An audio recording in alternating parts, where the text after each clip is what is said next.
नमस्कार। दोपहर का नंबर 1 डिबेट ब्रह्मास्त्र देख रहे हैं आपने, आपके साथ अनुराग सिंह। ब्रह्मास्त्र में आज सवाल उस सियासत का जहां एक सियासी पार्टी औरतों को पर्दे के पीछे रखना चाहती है, लेकिन उन्हीं के कंधों का इस्तेमाल करती है बंदूक चलाने। ये कंधों का इस्तेमाल बंदूक चलाने के लिए इसलिए किया जा रहा है ताकि सत्ता की मलाई काट आ जाए। हैदराबादी भाईजान का यह बयान, एक दिन हिजाब वाली बेटी देश की पीएम जरूर बनेगी, यह बयान सुनने में किसी फेमिनिस्ट क्रांति की तरह लगता है, लेकिन बयान की परतें खोलिए तो अंदर सिर्फ और सिर्फ मुस्लिम वोट बैंक और तुष्टीकरण वाली राजनीति नजर आती है। ओवैसी का यह बयान महाराष्ट्र निकाय चुनाव के दौरान आया, ऐसे में रिएक्शन आना लाजमी है। ओवैसी के बयान पर बीजेपी की तरफ से पाकिस्तान जाने वाली बयानबाजी शुरू हो गई। बिहार में ज्वेलरी दुकानदारों ने भी सुरक्षा कारणों से बुर्का और हिजाब पहनी महिलाओं की दुकान में एंट्री बैन कर दी। इस पर हिजाब और बुर्के को लेकर सियासी शोर शराबा महाराष्ट्र से बिहार तक देखा जा रहा है। आज करेंगे इसी मुद्दे पर बहस की क्या वाकई में बुर्के वाली महिला को प्रधानमंत्री पद पर देखना चाहते हैं ओवैसी, या सिर्फ महिला वोटों के तुष्टीकरण की कोशिश की जा रही है। यह रिपोर्ट आप देखिए। जो पार्टी महिलाओं को हिजाब से, बुर्के से बाहर निकलने नहीं देना चाहती, जिस पार्टी पर शरिया कानून की लाइन पर चलने का आरोप लगता है, जो पार्टी निकाह, 3 तलाक और विरासत जैसे मुद्दों पर महिलाओं के समर्थन नहीं करती, वही पार्टी आज देश के मुस्लिम महिलाओं को हिजाब वाली पीएम बनने का ख्वाब दिखा रही है। तुष्टीकरण की सियासत में ओवैसी का कोई जोड़ नहीं है। महाराष्ट्र के सोलापुर में निकाय चुनाव में प्रचार के दौरान हैदराबाद के भाईजान ने मुस्लिम वोटर्स को साधने का ऐसा दाव चला कि पूरे देश में उस बयान पर चर्चा छिड़ गई। महाराष्ट्र के मंत्री नितेश राणे भी इस जंग में कूद पड़े और ओवैसी के हिजाब वाली पीएम वाले बयान पर पलटवार किया। पाकिस्तान के संविधान में लिखा हुआ है कि सिर्फ एक ही मजहब का आदमी पाकिस्तान का प्राइम मिनिस्टर या सदर बन सकता है। बाबा साहिब अम्बेडकर का जो संविधान है वो ये कह सकता है कि कोई भी भारत का नागरिक वजीर आजम बन सकता है, सदर जमहूरिया बन सकता है, चीफ मिनिस्टर बन सकता है, मेयर बन सकता है। और असदुद्दीन ओवैसी का ख्वाब यह है कि एक दिन आएगा इस देश में इंशाअल्लाह ताला, शायद हम और आप नहीं रहेंगे, पर देखना एक हिजाब पहनने वाली बेटी इस देश की वजीर आजम बनेगी इंशाअल्लाह ताला। इस तरीके की हिम्मत ये असदुद्दीन ओवैसी हमारे हिंदू राष्ट्र में करे नहीं। यह हमारा हिंदू राष्ट्र है, 90% लोग यहाँ हिंदू रहते हैं। हिजाब डालने वाले और बुर्का पहनने वाले महिला कोई भी ना पंतप्रधान बनेगी, ना मुंबई की महापौर मेयर बनेगी। जिसको पंतप्रधान और महापौर मेयर बनना है वो चला जाए आप इस्लामाबाद, कराची में, इधर उनकी कोई जगह नहीं है। चाहे तो वो बुर्के वाली और हिजाब वाले पहनने वाले के साथ हम लोग उसी इसमें ओवैसी को भी बिठाएंगे और यहाँ से भाड़ा देंगे। असदुद्दीन ओवैसी का ये बयान सुनने में क्रांतिकारी जरूर है, लेकिन उनकी सोच, कथनी और करनी में काफी फर्क है, क्योंकि ओवैसी की पार्टी से हकीकत पर पर्दा हटाएं तो सब कुछ आईने की तरह साफ नजर आएगा। दरअसल 3 तलाक और कॉमन ड्रेस कोड कानून का विरोध करने वाले ओवैसी की पार्टी में शीर्ष पदों पर एक भी महिला की भागीदारी नहीं है। पार्टी की कोर कमेटी में महिलाओं की संख्या नगण्य है। बिहार चुनाव के दौरान भी उनकी पार्टी ने सिर्फ एक महिला उम्मीदवार को टिकट दिया, जबकि खुद ओवैसी संसद में महिला आरक्षण बिल का विरोध कर चुके हैं। सितंबर 2023 में संसद में जब नारी शक्ति बंधन अधिनियम लाया गया तो पूरे सदन में सिर्फ 2 वोट विरोध में पड़े थे, और वो दोनों वोट ओवैसी और उनकी पार्टी के ही सांसद इम्तियाज जलील के थे। ओवैसी साहब, आपके मन में गजबाए हिंद है तो आप कान खोल के सुन लें। कांग्रेस की गलती के कारण, कांग्रेस के तुष्टीकरण के कारण जो कुछ हुआ देश में, अब वो नहीं होने वाला है। और यहां फिर से कोई दूसरा पाकिस्तान भी नहीं बनने वाला है। जिस तरह से भारतीय जनता पार्टी भी भविष्य की बातें करती है, विजन दिखाती है 2047 का, उसी तरह से ओवैसी जी हैं और दोनों की विचारधारा भी एक है। महाराष्ट्र में गठबंधन भी दोनों दलों का है। तो एक ऐसी विचारधारा जो भाजपा की है, जो ओवैसी जी की है, वो केवल धर्म की बात करती है, वो केवल धार्मिक पहचान की बात करती है। क्योंकि ओवैसी जी या भाजपा से हम रोजगार की बात नहीं कर सकते, उस पर चर्चा नहीं कर सकते, महंगाई पे, कानून व्यवस्था पे हम उनसे चर्चा नहीं कर सकते, देश की आर्थिक स्थिति पे हम उनसे चर्चा नहीं कर सकते, क्योंकि ये ना ओवैसी जी के मुद्दे ना भाजपा के मुद्दे, उनके मुद्दे इसी तरह के होते हैं। क्योंकि महाराष्ट्र में चुनाव है और चुनाव में उनको राजनीतिक लाभ लेना है, ध्रुवीकरण करना है। जबकि दूसरी तरफ हिजाब और बुर्के को लेकर बिहार में घमासान मचा हुआ है। दरअसल पटना में सुरक्षा के लिए ज्वेलरी दुकानों में नकाब पर पाबंदी क्या लगाई गई? सियासत तुष्टीकरण की राह पर चल पड़ी। आरजेडी आग बबूला हो गई। ज्वेलरी शॉप एसोसिएशन की पाबंदियों के बहाने सरकार पर निशाना साध रही है, जबकि एसोसिएशन का साफ कहना है कि ये नियम हेलमेट, मास्क और नकाब सबके लिए है, ताकि लूटपाट की घटनाओं को रोका जा सके। ज्वेलरी दुकानदारों के द्वारा हिजाब और नकाब प्रतिबंधित किया जाना कहीं न कहीं भारत के संविधान और संवैधानिक व्यवस्था के खिलाफ है। भारत के संविधान में सभी धर्म के लोगों को धार्मिक आजादी मिली हुई है कि वो अपने धार्मिक परंपरा के अनुसार वेशभूषा और पोशाक धारण कर सकते हैं, और उसी अंतर्गत मुस्लिम वर्ग की महिलाएं हिजाब और नकाब पहनती है। एक तरफ जहां महिलाओं के सम्मान की बात करते हैं, तो दूसरी तरफ उन पर पाबंदी आयद करके उनके हुकूक का गला घोटने जैसा काम करते हैं। मैं इसीलिए तमाम अपनी माओं और बहनों से ये अपील करूंगा कि वो खुद से ऐसे दुकानदारों से हरगिज भी खरीदारी ना करें, ऐसे दुकानदारों का बहिष्कार। देश की बेटी पीएम जरूर बनेगी, लेकिन वो अपनी काबिलियत, मेहनत और विजन के दम पर। और संविधान भी मुस्लिम महिलाओं को देश के बड़े पद पर बैठने की इजाजत देता है। हालांकि सच में मुस्लिम बेटियों और महिलाओं को देश में आगे बढ़ाना है तो उन्हें बंधनों से नहीं, अवसरों से जोड़ना होगा।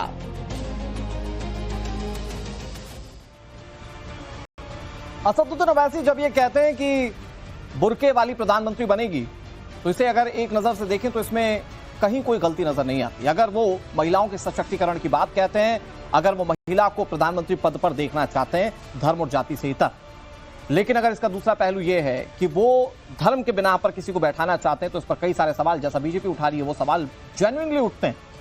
दूसरी तरफ एआईएमआईएम को लेकर सवाल यह भी है कि वो महिलाओं की जब बात करता है तो फिर सवाल ये पूछे जाते हैं कि आपने अपनी पार्टी में महिलाओं को प्रतिनिधित्व कितना दिया।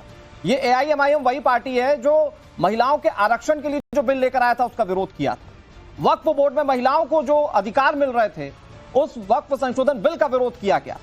ट्रिपल तलाक से आजादी जब महिलाओं को मिल रही थी, तो ये एआईएमआईएम और असदुद्दीन ओवैसी थे जो विरोध कर रहे थे। तो फिर महिलाओं के सशक्तिकरण की बात की जाती है तो सिर्फ बुर्के वाली प्रधानमंत्री के लिए ही क्यों की जाती, हर मुस्लिम महिला के लिए क्यों नहीं की जाती?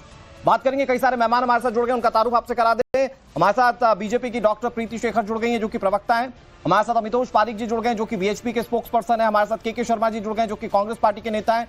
अशोक यादव हमारे साथ जुड़ गए, प्रवक्ता है समाजवादी पार्टी के। मोहम्मद नफीस अंसारी हमारे साथ जुड़ गए, एआईएमआईएम के नेता। डॉक्टर मुमताज आलम रिजवी हमारे साथ जुड़ गए, इस्लामिक स्कॉलर हैं। सभी मेहमानों का स्वागत। मैं शुरुआत नफीस भाई आप ही से करता हूं।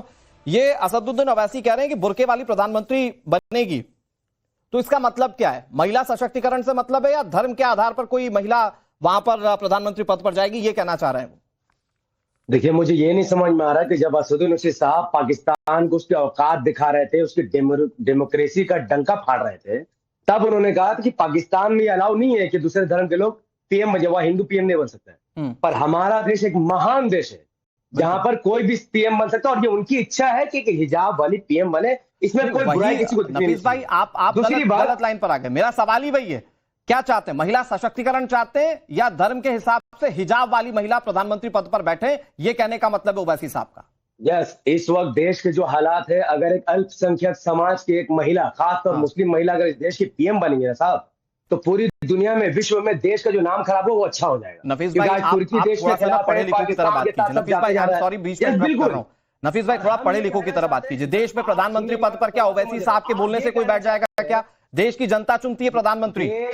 अरे हम मानते हैं भाई, देश में जो 272 एमपी सीट, मतलब अल्पसंख्यकों को आगे बढ़ाने के लिए आप कहना चाह रहे हैं कि सिर्फ अल्पसंख्यकों को आगे बढ़ाना है तो बुर्के के हिसाब से या धर्म के हिसाब से किसी को प्रधानमंत्री बना दिया जाए? ये क्या बेतुकी बात कर रहे हैं आप नफीस भाई? बनने से देश का छवि बेहतर, तो इसमें क्या बुराई है? अरे भाई, देश की जनता चुनेगी ना। आप लेकर जाइए किसी बुर्के वाली महिला को, प्रधानमंत्री प्रोजेक्ट कीजिए, चुनाव लड़िए पूरे देश में, जनता चुनती है तो बना दीजिए प्रधानमंत्री, क्या दिक्कत है? लेकिन मेरा सवाल यहां पर आज इस बात को लेकर है कि असदुद्दीन अवैसी साहब के लिए बुर्के वाली प्रधानमंत्री का मतलब क्या है? महिला सशक्तिकरण या धर्म के हिसाब से किसी को वहां उस पद पर बैठे देखना चाहते हैं? नहीं, वो धर्म के हिसाब से नहीं बात कर रही है, महिला सशक्तिकरण की बात कर रहा है। वो चाहते हैं तो देश में फिर अभी संसद में आपने नफीस भाई, तो फिर संसद में आपने महिला सशक्तिकरण के लिए लाए गए महिला आरक्षण बिल का विरोध क्यों किया? ट्रिपल तलाक का विरोध क्यों किया आपने? उसमें बहुत सारे टेक्निकल इशू है। असद साहब ने खुद खड़े होकर बहुत सारी बातें की थी, ठीक है, वो सरकार ने नहीं मानी है। टेक्निकल इशू है, ठीक है नफीस भाई, टेक्निकल इशू है, आप पार्टी से जुड़े हुए हैं, मुझे अपनी पार्टी के महिला प्रवक्ताओं की लिस्ट दीजिए, महिला प्रवक्ताओं के बारे में बताइए, एआईएमआईएम की महिला पदाधिकारियों के बारे में बताइए, महिला उम्मीदवारों के बारे में बताइए। आपकी पार्टी सन 1959 से चुनाव लड़ रही है, आप बताइए कितनी महिला उम्मीदवार आज तक चुनावी मैदान में आई? आप लिस्ट दीजिए आज पूरे देश को। आप महिला सशक्तिकरण की बात कह रहे हैं? चुनाव हो रहा है महाराष्ट्र में, वहां पर 1 दर्जन से ज्यादा कैंडिडेट महिला, और वो सब जीतेगी इंशाल्लाह। अरे सर, वो हमारे चुनावी सिस्टम की एक बाध्यता है जिसमें महिला उम्मीदवारों को आपको उतारना ही है। आप मुझे बताइए, ये जो आप निगम चुनाव के कह रहे हैं ना कि दर्जन भर आरक्षित सीटें होती हैं महिलाओं के लिए, आप मुझे बताइए 2024 के लोकसभा इलेक्शन में कितनी महिला कैंडिडेट्स थी? उससे पहले कितनी सीटों पर चुनाव बिहार विधानसभा चुनाव में आपने 5 कैंडिडेट कितनी सीटों पर चुनाव, अच्छा कितने सीटों पर हम लोगों ने चुनाव लड़ा? क्या हम पूरा स्टेट में चुनाव लड़ रहे हैं बीजेपी को जिताने के लिए? आप एक सीट पर लड़े तो क्या आपने महिलाओं के बारे में सोचा? आप एक सीट पर लड़े तो क्या आपने महिलाओं के बारे में सोचा? आप बिहार में कितनी सीटों पर चुनाव लड़े थे और उसमें कितनी महिला कैंडिडेट्स थी? और जहां कैंडिडेट जीत सकते हो वहीं पर हम अपने उम्मीदवार उतार सकते हैं। आप ये सवाल वहां क्यों फिट कर रहे हैं? आप ये वहां फिट किए जहां पर फिट हो सकता है। हम ये चाहते हैं कि देश में पता है नफीस अंसारी साहब, आप कितने सिलेक्टिव हैं आज वो देश देख रहा है। जहां उम्मीदवार जीत सकता है वहां आपने वो प्रवक्ता वहां आपने वो नेता उतारे, लेकिन आज देश के सामने महिला तुष्टीकरण पर आपको वोट चाहिए तो आप हिजाब वाली महिला की बात करते हैं। आप या तो तर्क दोनों तरफ दीजिए और या तो फिर आप महिला सशक्तिकरण की बात कर रहे हैं तो अपनी पार्टी में जरा उसे रिफ्लेक्ट कीजिए। आप मुझे बताइए ना, आपकी पार्टी में कितनी महिला पदाधिकारियां हैं? अतुल जी, आप ये बताएं, आप जो बार बार बोल रहे हैं कि हम हिजाब वाली महिला को हिजाब के पीछे रखना चाहते हैं, हमारी कौम की कोई महिला जबरदस्ती हिजाब नहीं करती। आपको समझ में क्यों नहीं आ रही है बात? हमारी कौम की महिला आजाद है, जिसका मन करता है हिजाब करती, जिसका मन करता नहीं करती है। और हमारी कौम की कोई महिला हिजाब नहीं करेगी, हम लोग उसको काफिर भी नहीं बोलते, ये उसकी मर्जी है। अब बार बार ये नैरेटिव आप लोग क्यों बनाते हैं कि नहीं हम लोग हिजाब के पीछे रखना चाहते हैं? और नफीस भाई आप सवाल से भाग गए। नफीस भाई, my short and simple question to you is, आपके पार्टी में कितनी महिला पदाधिकारी? आपकी पार्टी में कितनी महिला पदाधिकारी हैं? कितनी नेता हैं? कितनी महिला नेताओं को टिकट दिया जाता है कि वो चुनाव लड़ें? आप मुझे बस ये बताइए। बीएमसी में दिया गया। अरे बीएमसी में कितने दिए गए? कितने टिकट पर आपके टोटल उम्मीदवार उतरे और उसमें से कितने महिलाओं को टिकट दिए गए? पर लड़ रहे हैं उसमें से 1 दर्जन से ज्यादा महिला है। जैसे जैसे पार्टी के स्तर आगे बढ़ेगा वैसे वैसे टिकट का बंटवारा भी आगे बढ़ेगा। हमारी पार्टी चुनाव में कितने सीटों पर लड़ती है? हम तो कम से कम सीटों पर चुनाव लड़ते, तो ये बात तो आपको पूछना नहीं चाहिए। सर, आपकी पार्टी में आपकी स्थिति है, नफीस अंसारी साहब आपकी स्थिति है, नफीस अंसारी साहब आपकी स्थिति है कि आपके महाराष्ट्र के प्रेसिडेंट है इम्तियाज जलील। आप चलिए ठीक है, आप कम सीटों पर चुनाव लड़ते हैं, ठीक है, प्रदेश अध्यक्ष बनाना तो आपके हाथ में, महासचिव बनाना आपके हाथ में। महासचिव आपकी पार्टी में कोई महिला नहीं है। आपके यहां प्रदेश अध्यक्ष महाराष्ट्र के इम्तियाज जलील है, बिहार में अख्तरुल ईमान है, उत्तर प्रदेश में शौकत अली है, राजस्थान में जमील अहमद खान है, झारखंड में मोहम्मद शाकिर है। यहां भी आप जिताऊ कैंडिडेट्स को देंगे महिलाओं को? फैली फूली कहां, आप खुद बताइए ना। हमारी पार्टी कितनी बड़ी पार्टी है? हमारी पार्टी तो अभी मजबूत हो रही है। अरे भाई, आपकी पार्टी प्रधानमंत्री बुर्के वाली देखना चाहती है, लेकिन जब अपनी पार्टी में महिलाओं को आगे करना है तो कहना क्या कह रहे हैं आपकी बहुत छोटी पार्टी है? नफीस भाई क्या बता रहे हैं आज आप देश को? कांग्रेस के लेवल की पार्टी नहीं, आप मानते हैं ना? जैसा कांग्रेस पूरे देश में हमारी पार्टी लड़ती है भाई। नफीस भाई, मैं तो इतना मौका दे रहा हूं आपको बोलने के लिए, मुझे बताइए आपकी पार्टी में महिलाओं का क्या लेवल की बड़ी नहीं है? आपकी पार्टी में महिलाओं का क्या रोल? मैं एक बहुत छोटी सी बात कहता हूं, उसके बाद मैं दूसरे मेहमानों के पास चला जाऊंगा। नफीस भाई, आपकी पार्टी की स्थिति है, सुनिए ना, आपकी पार्टी बहुत छोटी है ना, आपकी पार्टी बहुत छोटी है ना, कोई दिक्कत नहीं। वेबसाइट तो किसी छोटी बड़ी पार्टी का नहीं होता है ना। वेबसाइट तो आपकी overall through out the globe दिख रही है। उस वेबसाइट में स्थिति है, मैं आने से पहले, डिबेट में आने से पहले आपकी वेबसाइट देख कर आया, उसमें एक महिला की फोटो नहीं है।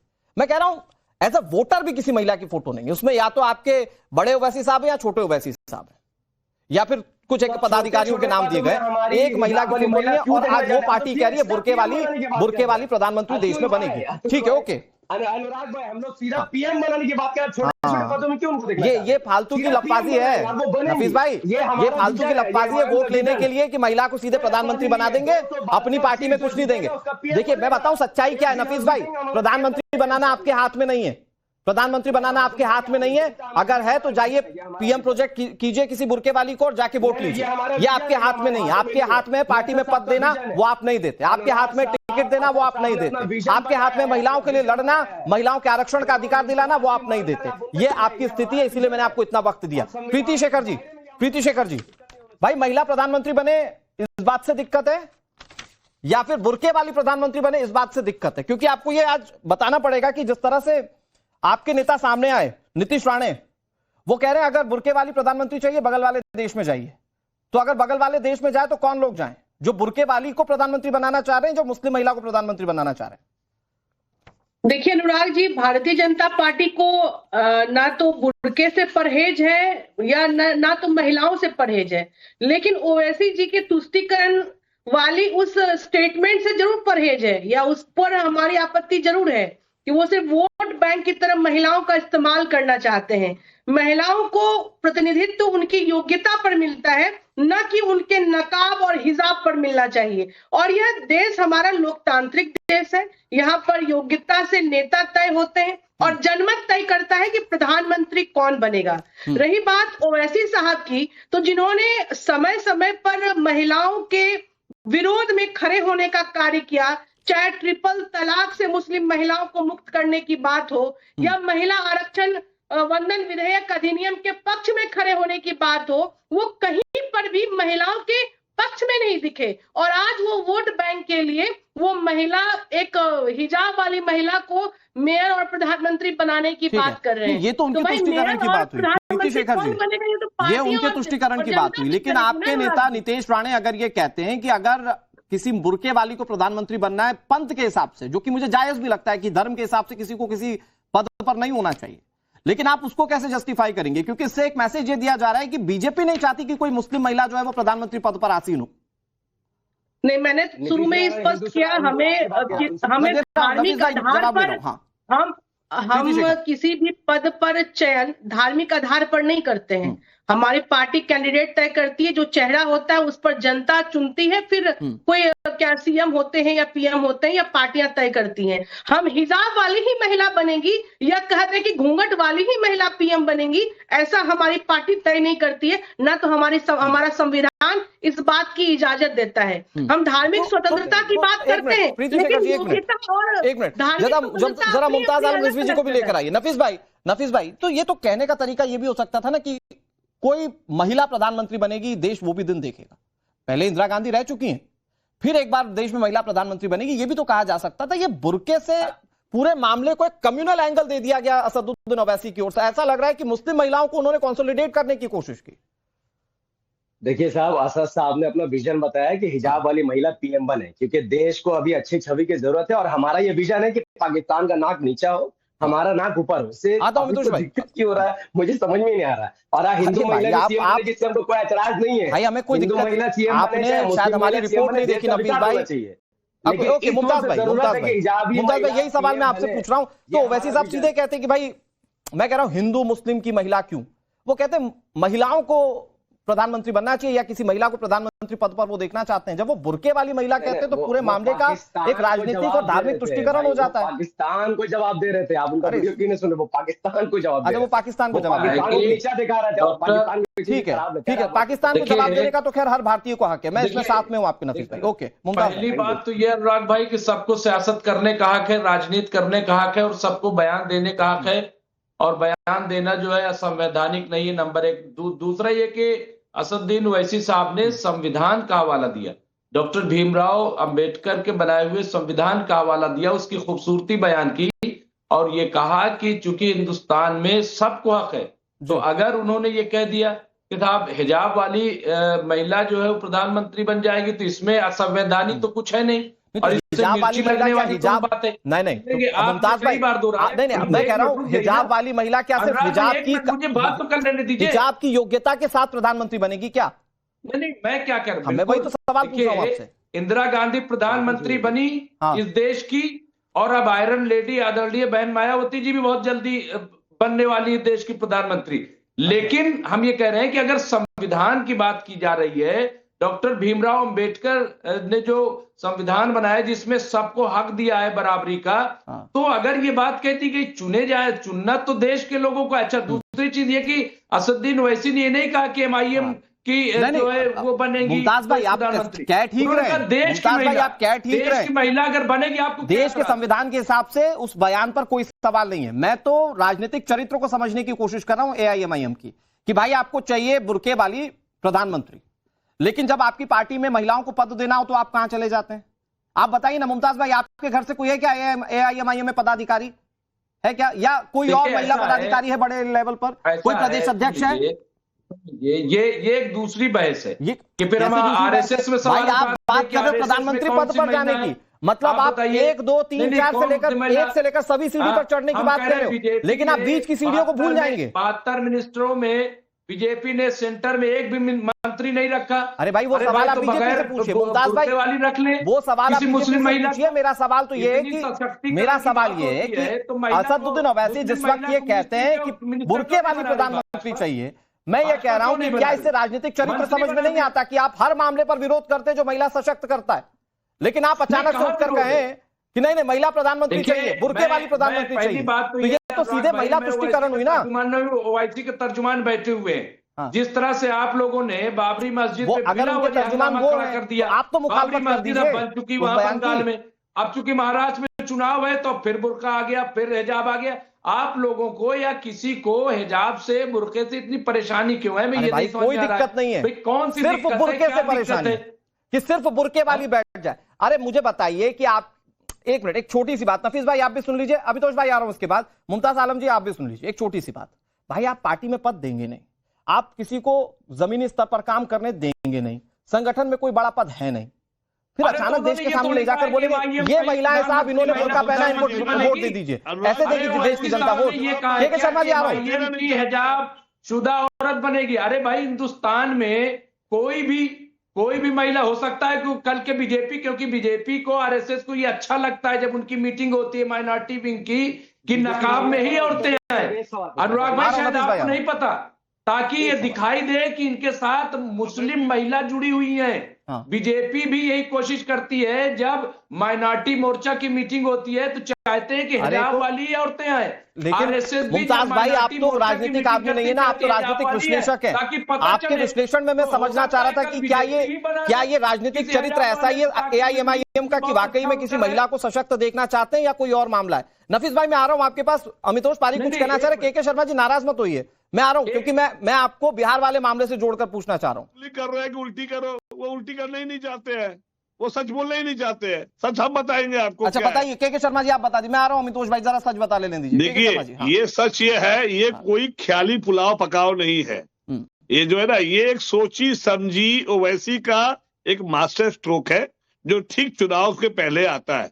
अच्छा। आपने कभी बैडमिंटन, टेबल टेनिस या लॉन टेनिस खेला होगा, एक बॉल है ना, बॉल होता है, वो बॉल जो है तुष्टीकरण होता है, वो इधर से मारो ओवैसी मारता है तो वो मुस्लिम वोट के लिए, इधर बीजेपी मारता है हिंदू वोट के लिए। ये जो बीच में जो नेट होता है ना, वो हम जनता है, जो हम जनता जो है असली मुद्दे से भटकाने के लिए इन दोनों की ए टीम और बी टीम, ये साजिश है, ये कुछ नहीं है। ये आप सीधे समझो कि BMC चुनाव, तृणमूल वहां पे चुनाव चल रहा है बंगाल में, कैसे मुस्लिम वोटों का और हिंदू वोटों का तुष्टीकरण हो, उसके लिए ये बी टीम जो है वो वैसे ये काम करते हैं, उधर से स्ट्रोक खेलते हैं फिर इधर से स्ट्रोक मारेंगे। ये जस्ट लाइक बैडमिंटन का ये लॉन्ग जी आप ये कहना चाह रहे हैं कि है AIMIM मुस्लिम विरोधी या महिला विरोधी, माफ कीजिए मुस्लिम विरोधी नहीं है, AIMIM महिला विरोधी, लेकिन सिर्फ चुनाव के लिए ये बात कह रहे हैं कि हिजाब वाली प्रधानमंत्री बन जाए।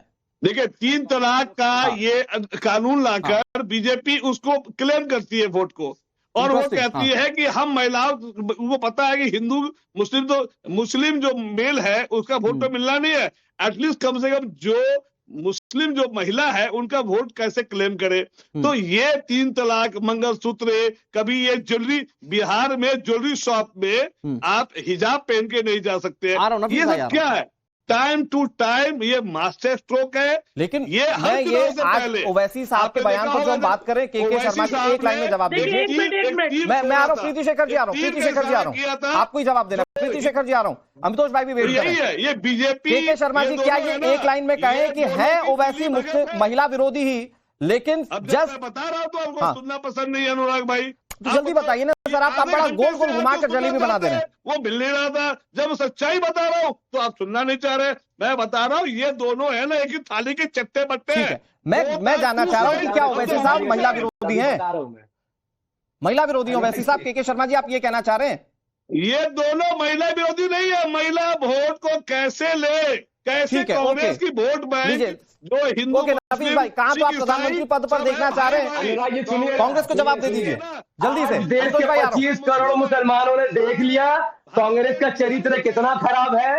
एक मुस्लिम महिला को पीएम बनाने की बात हुई, बीजेपी को भी दिक्कत है, कांग्रेस को भी दिक्कत है। यही कांग्रेस का चाल चरित्र है। मैं बीजेपी की ये जो महिला नेता है पूरे सम्मान से एक सवाल पूछना चाहता हूं। देखिए, हमारा इरादा है कि देश तरक्की करे, देश आगे बढ़े, और इसमें सबसे बड़ा योगदान भारत के मुस्लिम महिला का। इससे आपको क्या दिक्कत है? बस ये सवाल मैं बीजेपी की महिला। शेखर जी जल्दी जवाब दे दीजिए। अमितोष भाई आ रहा हूँ, जवाब दे दीजिए। अशोक जी आ रहा हूँ उसके बाद, ठीक है? प्रीति शेखर जी जल्दी। देखिए अनुराग जी मैं के शर्मा जी की उस बात का जवाब देना चाहती हूँ। ये हर बात में ना, हर राजनीति में ये बीजेपी को घुसाने की कोशिश करते हैं। अरे भाई, ये जो बिहार चैप्टर जो ऑल इंडिया फेडरेशन ऑफ ये गोल्ड का है, और उनके व्यापारिक संघ ने जो निर्णय लिया है वो बिहार के लिए लिया है, ये किसी भाजपा की सरकार ने नहीं लिया है।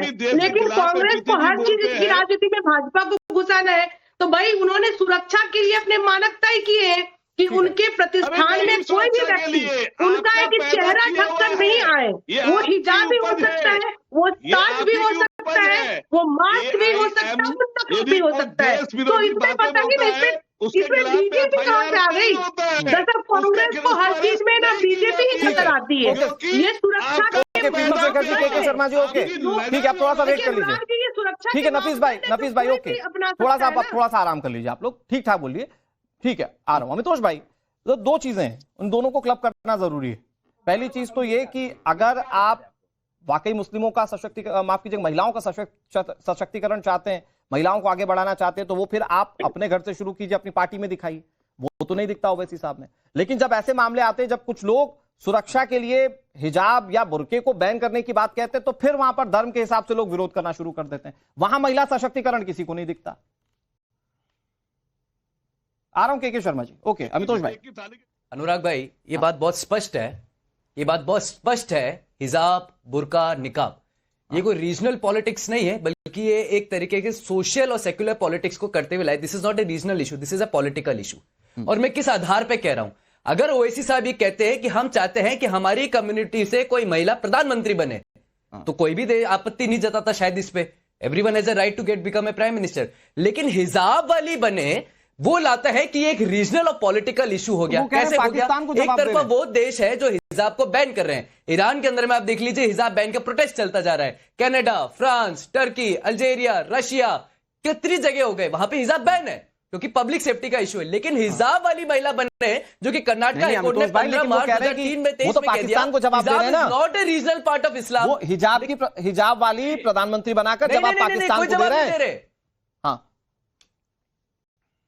अब मैं बताता हूँ इनकी क्या मानसिकता है। हिजाब वाली को कहाँ रखना चाहते हैं? देखिए मैं आपको उदाहरण देता हूँ। हिजाब वाली को रखना चाहते हैं 2018 में पथराव करने के लिए, हल्द्वानी में पथराव करने के लिए, संभल में पथराव करने के लिए। एजुकेशन लेवल पे कहाँ रखना चाहते हैं? चीटिंग रखे सो स्कैम के अंदर में, बिलासपुर, जादवपुर और बिहार के अंदर में देख लीजिए। फिर इलेक्ट्रल फ्रॉड करवाना चाहते हैं कहाँ? बिहार के अंदर में, सिवान में, सीलमपुर में, गया में, उत्तर प्रदेश में, मेवात में, संभल में। इनको रखना ही नहीं चाहते सशक्तिकरण के लिए। इनको तो सिर्फ इसलिए रखना चाहते हैं कि देश का माहौल खराब हो, हिजाब को पॉलिटिकल टूल यूज करा जाए और हिजाब से बाहर निकले नहीं, लेकिन हिजाब में रहते हुए पत्थर। झूठ क्यों बोल रहे हो अमितोष? तुम पढ़ लिख करके आते हो, फिर झूठ क्यों बोल रहे हो? अमितोष, तुम किताबें पढ़ते हो यार, अच्छी बात है, पढ़ अगर लिख मैं के झूठ आते हो तो बोलता हूं पढ़े ना लिखे हो, भाई, लेकिन झूठ तो मैं चैलेंज करता हूं इस व्यक्ति को, मुमताज आलम रिजवी को उठाए, हमें बताओ, इतिहास उठाए, उठाए, एजुकेशन स्कैम उठाए, फ्रॉड उठाए, और ना कि यहाँ पे आपके सामने फैक्ट रखे। अगर मैं झूठ बोल रहा हूं तो, और अगर ये झूठ बोल रहे तो कल से डिबेट में आना बंद कर दे। अभी प्रूव हो जाएगा क्या सही है क्या गलत है। I don't speak of grey, इधर आई स्पीक ऑफ ब्लैक और I speak of white. Mumtaz Alam Rizvi Hindustani band है क्या? क्यों झूठ बोलते हो? और फिर हिंदुस्तान के संविधान में अरे ये तो बताइए क्या, कौन सा फैक्ट झूठ है? मैं क्रॉस चेक करवाता हूँ। एक मिनट अमतोष भाई, एक मिनट मुमताज जी, मुमताज आलम रिजवी जी, एक मिनट अमतोष भाई, एक मिनट ठीक है। नफीस भाई किसी की आवाज नहीं आ रही है। मुमताज भाई, उन्होंने जो फैक्ट रखे आप मुझे बताइए क्या गलत बोल दिया, मैं उसको फैक्ट चेक करवाता हूँ। नहीं, सिर्फ ये बताइए जिन्होंने जितने नाम गिनाए, कहां बैन है बुर्का, कहां हिजाब बैन है, हमें बताएं। ठीक है, ये झूठ बोल रहे हैं। Your turn. कहां तुर्की में बैन है बताइए, तुर्की में कहां बैन है? मैं आपके माध्यम से इंग्लिश दे रहा हूं भाई, ये फैक्ट चेक मुमताज आलम रिजवी कर ले।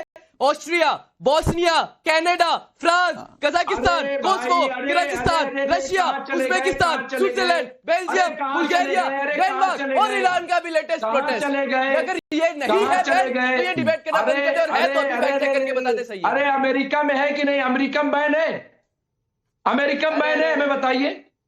अमेरिका में बैन है। मैंने तो नाम जिनका लिया है वो ही नहीं बता पा रहे, अभी तो वो भी गलत बता। ठीक है, ओके ठीक है मुमताज भाई, ओके ये समझ गए, ठीक है छोड़ दीजिए। ओके अब जाने दीजिए, फैक्ट पर और बात नहीं करते। मैं बस इसको छोटी सी बात पे कंक्लूड करता हूं। भारत में नहीं है बैन, और भारत में अगर कोई काबिल है और वो बुर्का पहनती है प्रधानमंत्री पद पर बैठना तो कोई आपत्ति नहीं है। नफीस भाई, मुझे लगता है आपकी बातों का जवाब मिल गया होगा। ओके अशोक यादव जी, लेकिन एक बड़ा मुद्दा ये भी है, चूंकि आपके ऊपर भी आरोप लगते हैं कि मुस्लिम तुष्टीकरण आप करते हैं। एक बड़ा मुद्दा ये भी है कि लोग तय कर रहे हैं कि हमारी सुरक्षा के लिए जरूरी है कि लोगों का फेस दिखे, और फेस ढकने वाली जितनी भी चीजें चाहे वो धर्म से जुड़ी हुई हो, क्योंकि उसमें सबके लिए के शर्मा जी आ रहा हूं, उसमें सबके लिए कहा गया कि भाई फेस आपको रिवील करके ही दुकान में आना पड़ेगा। यही तो बिहार में सराफा व्यापारी कर रहे हैं, लेकिन इसको धर्म के चश्मे से क्यों देखा जा रहा है?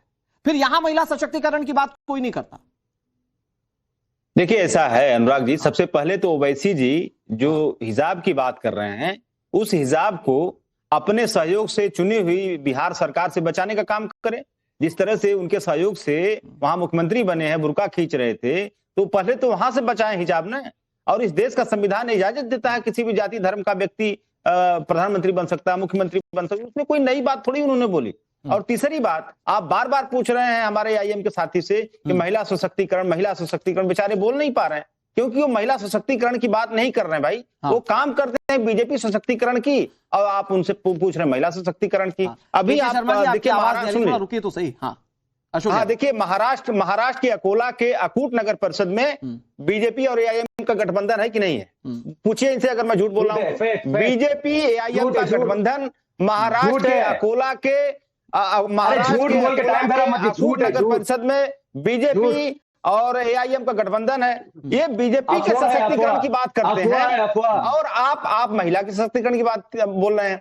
और तीसरी बात आप लोगों ने समर्थन दिया, तीसरी बात मैं कहूंगा, तीसरी बात मैं सुन लीजिए इनकी आवाज थोड़ा डाउन करिए, प्लीज। बहुत देर बाद समय दिए, जवाब भी देना चाह रहे हैं वो। हाँ ठीक है, जल्दी से अनुराग जी देखिए, अनुराग पूरे हिंदुस्तान में जहां जहां बीजेपी झटके खाने वाली होती है, ओवैसी साहब चले जाते हैं उसको झटके से उबारने के लिए। अभी हमारे कांग्रेस के साथी ने कहा, और उसी बात को मैं आगे बढ़ा रहा हूं कि ये एक जो भाजपा का जो एजेंडा है ध्रुवीकरण का, उसी एजेंडा को इंपावर करने के लिए ओवैसी साहब उसकी टीम बी बन के चले जाते हैं, वहां पे बीजेपी की सरकार बना के फिर अपना पीछे का जो लेन देन होता है वो करके अपना वहां से हट जाते हैं। ये तो पूरी दुनिया जान चुकी, पूरा देश जान चुका है। बिहार, महाराष्ट्र, ये जो महिलाओं की बात कर रहे हैं, ये जो महिलाओं की बात कर रहे हैं, सिर्फ राजनीतिक एजेंडा और बीजेपी को फायदा पहुंचा रहे हैं, ऐसा कह रहे हैं आप? मैं आरूख बिल्कुल 100%, इसमें कहीं कोई दो राय नहीं।